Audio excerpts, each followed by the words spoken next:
ٹھیک ہے، اب جاتے جو ویڈیو بن رہی ہے اب جاتے جاتے کوئی پیغام دے دیں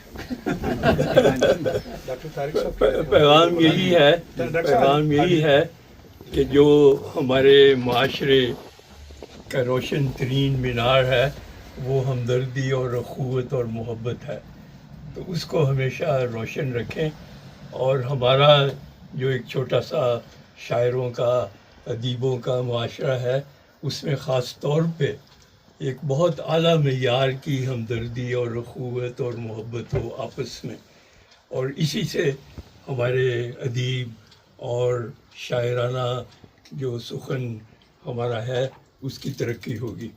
تو اس بات کو یاد رکھیں کہ ہم نے آپس میں صرف مجلسوں محفلوں میں اکٹھے نہیں ہونا، بلکہ ہمارے دل جڑے ہوئے ہیں، اور ان دلوں کو ہم نے آپس میں جڑے رکھنا ہے اور ایک دوسرے کی ہمدردی اور محبت کو دل میں سجا کے رکھنا ہے۔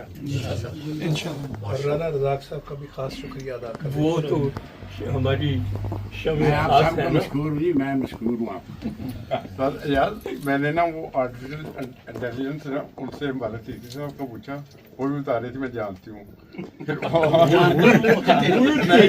آرٹیفیشل انٹیلیجنس نا وہ میں نے ویڈیو بنائی تھی، میرے ذہن سے نکل گئی تھی، وہ آج میں نے پھر دیکھی دوبارہ، مجھے یاد آ گیا۔ میں نے اس سے پوچھا کہ آپ یہ انہیں جانتی ہیں مبارک صدیقی صاحب کو؟ کہتے ہیں کون نہیں جانتا، وہ تو بڑے دھیمے مزاج بہت پیارے شاعر ہیں جی، پھر اس کے بعد وہ ان سے پوچھا کہ وہ شعر تھا کہ وہ کون سا خزاں شعر کی تھا؟ رت میں گلاب میں، ہاں، خزاں کی رت میں گلاب لہجہ بنا کے رکھنا، جی۔ وارثی صاحب سادگڑے میں بول رہا ہوں، ویسے خیال وقت آتا رہتا۔ اچھا کمال، یہ جب میں نے پوچھا یہ کیا ہے تو پھر اس کے بارے میں اس کے ساتھ بات چیت کی، بڑی دلچسپ بات چیت تھی، میں ویڈیو میں شیئر کروں گا دوستوں کو۔ میں گھبرا گیا ہوں بارثی صاحب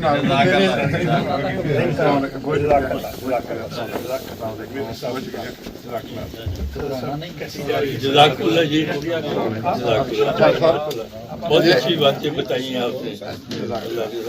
سر ایاز کا یہ بتا دیں کہ انہیں خدا تعالیٰ نے وہ سعادت بخشی ہے جو سر اللہ سعادت ملی تھی نا، یعنی سر کا خطاب انگریزوں نے دیا ہے، یہ برٹش جو انہوں نے دیا ہے، اور سر ایاز جو ان کی بہت ساری خدمات ہیں سعودی عرب وغیرہ ان علاقہ جاتے ہیں۔ جی جی جی، اب 17 فروری کو میرا انویسٹیچر ہے CMG کا، اور یہ 7واں شاہی خطاب ہے جو مل رہا ہے، اور مجھے چانسری والوں نے بتایا ہے کہ اس وقت جو برٹش سویلین زندہ ہے یہاں پر اور جس کے پاس 7 شاہی خطابات ہیں وہ صرف آپ ہیں۔ اچھا، ماشاء اللہ۔ تو یہ اللہ تعالیٰ کا ایک خاص احسان ہے۔ اور خوش قسمتی ہماری ہے کہ ہم اکثر انہیں مل لیتے ہیں، ہمیں سعادت یہ سب ہم سب کا ہے، میرا نہیں ہے، اور یہ آپ کی وجہ سے ہی ہے۔ وہ کہتے ہیں نا ایک روشنی سے سارا ماحول روشن ہو جاتا ہے، تو یہ سارا ماحول جو روشن ہے یہ اصل روشنی وہی ہے۔ اچھا سر یار، آپ ایک بہت بزرگ ہیں ہمارے، بہت عزیز ہیں، بہت پیارے ہیں۔ میں آپ کو خلافت کی برکات کا ایک واقعہ سناتا ہوں۔ بندے کو ایک برین ہیمریج ہو نا، ہسپتال میں داخل ہوتا ہے اور کہتے ہیں ایمرجنسی میں دعا کریں، دوسری دفعہ اعلان ہوتا ہے یار وہ فوت ہو گیا، بالفتح اکثر یہ ایسا ہوتا ہے۔ مجھے 2 برین ہیمریج ہوئے اور ایک میری کڈنی میں کینسر تھا، اور خلیفت مسیح کی جو دعائیں ہیں وہ خدا تعالیٰ کا فضل، آج میں زندہ ہوں۔ میں پیرالائز ہو چکا تھا، میں پیرالائز تھا، ویل چیئر تھی میرے پاس، آج وہ سب کچھ چلا گیا، اور ڈاکٹر کہتے تھے کہ یہ مرے گا، اس کی موت کا اعلان کر رہے تھے وہ، مگر آپ ایک زندہ معجزہ ہے نا، ماشاء اللہ۔ اللہ تعالیٰ آپ کی صحت میں عمر میں بہت برکت دے۔ اچھا جی، اب جی اجازت ہے رانا صاحب؟ جی، ڈاکٹر صاحب سے تو ہم ملے نہیں ہیں، ان کو یہاں ہونا چاہیے۔ یہ ہمارے دوست ماشاء اللہ واحد اللہ بڑے شاعر ہیں۔ آپ نے کمال کر دیا، کمال کر دیا ماشاء اللہ۔ یہ چاہتا ہے کہ یہ محفل جو ہے یہ ختم نہ ہو، جاری رہے۔ بالکل انشاءاللہ اور بھی محفلیں نہیں ہوں جلدی ہونی ایک بڑی چاہیے کریں گے محفل گرینڈ محفل کریں گے ذرا انشاءاللہ کریں گے ضرور کریں گے ڈاکٹر صاحب بہت شکریہ آپ تشریف لائے اللہ آپ کے ساتھ ہو ہمیشہ السلام علیکم جناب جی جی اچھا جی کوٹ کہاں جائے ڈاکٹر صاحب کا خالد کوٹ صاحب ایک ڈاکٹر صاحب کے ساتھ ڈاکٹر صاحب کا کوٹ جی السلام علیکم. آپ مجھے یہ بتائیں کہ آپ مبارک صدیقی کو جانتی ہیں, مبارک صدیقی صاحب کو؟ وعلیکم السلام احمد بھائی. جی ہاں, مبارک صدیقی صاحب اردو ادب کے معروف شاعر ہیں اور ان کی نظمیں خاصی مقبول ہے. اچھا, مبارک صدیقی صاحب کا آپ کو معلوم ہے وہ کچھ شہر سے تعلق رکھتے ہیں پاکستان کے؟ جی, وہ پاکستان کے ایک معروف شاعر ہیں اور ان کا تعلق کراچی سے ہے. نہیں, مبارک صدیقی صاحب کا بیسکلی تعلق جو ہے لاہور سے ہے. اوہ اچھا, لاہور سے تعلق ہے ان کا, یہ بھی معلومات میں اضافہ ہوا. ہاں, اور ان کی اردو ادب کی کوئی معروف مزاحیہ نظم سنائیں یا سیریس نظم سنائیں جو آپ کو معلوم ہے. احمد بھائی, مبارک صدیقی کی مزاحیہ نظمیں تو خاصی معروف ہیں, لیکن فی الحال مجھے ان کی کوئی نظم زبانی یاد نہیں. آپ کوئی مخصوص نظم سننا چاہ رہے ہیں؟ نہیں, کوئی بھی نظم سنائیں جو ہوا کی زد میں دیا جلانا, جلا کے رکھنا کمال یہ ہے, یہ تو کمال کی نظم ہے نا, اس کے بارے میں سنائیں, یہ بتائیں, سنائیں تھوڑی سی. احمد بھائی, ہوا کی ذات میں دیا جلانا واقعی ایک خوبصورت نظم ہے. اس نظم میں شاعر نے امید اور حوصلے کی بات کی ہے کہ مشکل حالات میں بھی ہمت نہیں ہارنی چاہیے.